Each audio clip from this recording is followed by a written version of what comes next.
Assalamualaikum warahmatullahi wabarakatuh. Selamat malam ya, sahabat semua sebangsa dan setanah air, khususnya yang menulis komentar di sini yang katanya paling ngapalinya lama banget ya Pak, surat itu. Coba buka surat Al-Zukhruf ayat 61 sampai 63. Oke, Bos? Ya, kawan, saudaraku, memang lama menghafal ya, karena untuk menghafal sebuah ayat ya, eee, kadang-kadang 1 minggu ya, kadang-kadang lebih. Malum kita sudah berumur ya, daya tangkap itu, daya ingatan sudah kurang, berulang-ulang ya, berulang-ulang. Saya baru mempelajari lebih kurang 5 tahun, sehingga alhamdulillah sedikit demi sedikit bisa menjelaskan ya sesuai dengan kemampuan saya.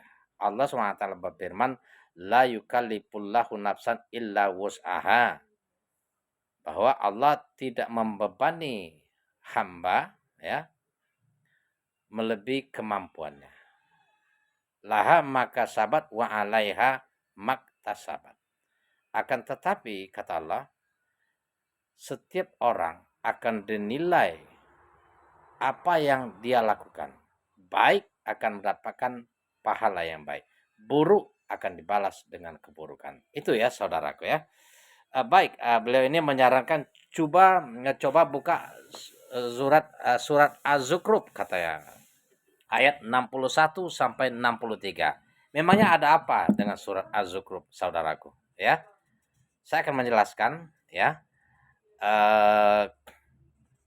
Ingatlah bahwa Al-Quran diturunkan sebagai peringatan barang siapa yang mau diberi peringatan ya, dan takut kepada Tuhan yang maha pengasih lagi maha penyayang, sekalipun kita tidak melihatnya. Maka berilah, kata Allah, peringatan berupa kabar gembira, ampunan dan pahala yang mulia di sisi Allah Subhanahu wa taala bagi yang mau menerima. Yang tidak, yang ingkar, silakan. Kita hanya menyampaikan saudaraku ya. Baik, saya akan membaca surat Az-Zukhruf ayat 61 sampai 63. Akan tetapi saya mulai dari ayat 59. Saya akan baca terjemahan saja ya.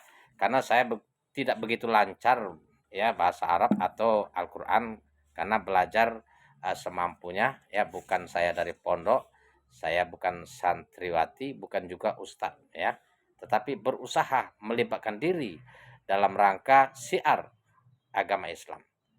Bukan mengurusi agama orang lain, tetapi memang itu agama Islam, memang itu Al-Quran ya. Cuman yang ngaji banyak di mic, di kaset, di CD sebanyak itu tidak diterjemahkan, tidak dijelaskan. Tetapi saya langsung menjelaskan ya gitu.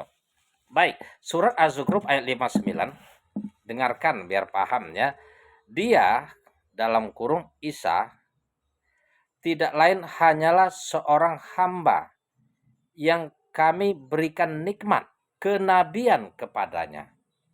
Jadi tidak lain, Isa putra Maryam itu kadang-kadang namanya Al-Masih, ada yang menyebut Yesus, ada yang menyebut Yesus Kristus ya. Hanyalah seorang hamba kata Allah. Kami berikan nikmat kenabian kepadanya. Artinya Isa itu adalah nabi.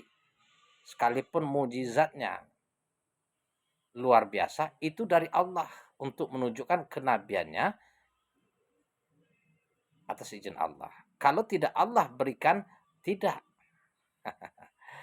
Dan kami jadikan dia sebagai contoh bagi Bani Israel. Nah, contoh bagi Bani Israel, Isa. Apakah kita sudah mengikuti ajarannya yang dicontohkan Nabi Isa alaihissalam? Lihat ayat selanjutnya. Dan sekiranya kami menghendaki, niscaya ada di antara kamu yang kami jadikan malaikat-malaikat sebagai pengganti kamu di bumi. Nah, gitu. Seandainya Allah menghendaki, ada di antara kamu yang kami jadikan malaikat. Jadi kita manusia ini mungkin ya, itu tafsirnya ya. Saya nggak membaca yang ini. Saya lanjutkan ayat 61 yang dijelaskan dari reply ya. Dan sungguh dia Isa benar-benar menjadi petanda akan datangnya hari kiamat. Jadi ada petanda, bukan dia tahu hari kiamat, tanda hari kiamat.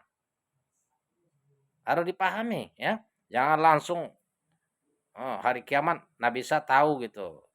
Dialah Tuhan, salah gitu kan. Jadi benar-benar menjadi pertanda akan datangnya hari kiamat. Isa Al-Masih. Karena itu, janganlah kamu ragu-ragu tentang kalimat tentang kiamat itu dan ikutilah aku, inilah jalan yang lurus. Ikutilah aku, kata Allah, inilah jalan yang lurus. Artinya menyembah Allah, mengikuti ajaran Isa pada saat itu untuk Bani Israel, bukan untuk kita. Ya, ini harus kita pahami maknanya, saudaraku. Ayat 62-nya. Dan janganlah kamu sekali-kali dipalingkan oleh setan. Sungguh setan itu musuh yang nyata bagimu. Artinya yang menyeru menyembah selain Allah itu golongan setan. Ya. Setan itu musuh nyata bagimu. Nah, lihat latar belakang. Misalnya kenapa kita menyembah selain Allah? Ya, seperti dalam kepercayaan agama lain menyembah apa gitu. Itu latar belakangnya apa? Ya, kalau di Islam, agama di Al-Qur'an ini dari mulai Nabi Adam itu mengesahkan Allah. Nabi Ibrahim alaihissalam menyeru menyembah Allah. Nabi Yakub, Nabi Harun, Nabi Yahya, Nabi Zakaria, setiap Nabi Musa alaihissalam menyeru menyembah Allah, tiada Tuhan selain. Inilah jalan yang lurus itu, saudaraku. Ya, lihat 63 seperti yang jelaskan tadi. Dan ketika Isa datang membawa keterangan, ya, ketika Nabi Isa menjelaskan berdakwah maksudnya, dia berkata, "Sungguh aku datang kepadamu dengan membawa hikmah, pelajaran, ilmu," lebih kurang begitu. "Dan untuk menjelaskan kepadamu sebagian dari apa yang kamu perselisihkan. Nah, maka bertakwalah kepada Allah dan taatlah kepadaku." Jadi orang Bani Israel disuruh Isa untuk bertakwa kepada Allah. Taatlah kepada Isa. Ajarannya diikuti maksudnya kan. Bukan selain itu ya. 64. Selalu ayat 64 ya. Kita membaca nggak bisa ayat itu. Nanti disimpulkan ini. Nggak bisa gitu ya. Ayat Al-Quran itu saling bahu-membahu yang artinya tidak bisa diselewengkan. Artinya nggak bisa dikarang-karang semau kita. Gitu. Ayat 64-nya. Apa katanya? Sungguh Allah, dia Tuhanku dan Tuhanmu. Ini yang dikatakan Isa. Kenapa ada di dalam Al-Quran? Ini Allah beritahukan apa yang dikatakan Isa ketika berdakwah kepada Bani Israel, kepada Nabi Muhammad disampaikan agar kita tahu.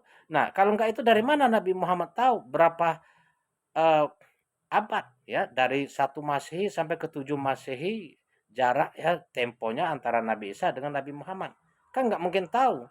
Kita aja jarak nenek moyang kita setelah berapa turunan nggak akan tahu. Paling bapak kita, orang tua bapak kita, nenek orang itu nggak akan tahu lagi dah.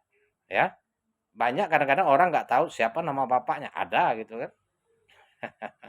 Itu saudaraku, maaf ya kalau salah, ini saya memberi penjelasan sesuai semampuku. Sungguh Allah, dia Tuhanku dan Tuhanmu, maka sembahlah dia. Ini adalah jalan yang lurus. Jadi nggak aneh lagi, jalan yang lurus itu adalah menyembah Allah, mengikuti ajaran Nabi. Demikian, mudah-mudahan menjadi petunjuk bagi kita bersama. Ya, kita hanya menjelaskan, menyampaikan, membacakan. Bagi yang mau beriman, mau menerima, silakan. Enggak, ya enggak apa-apa.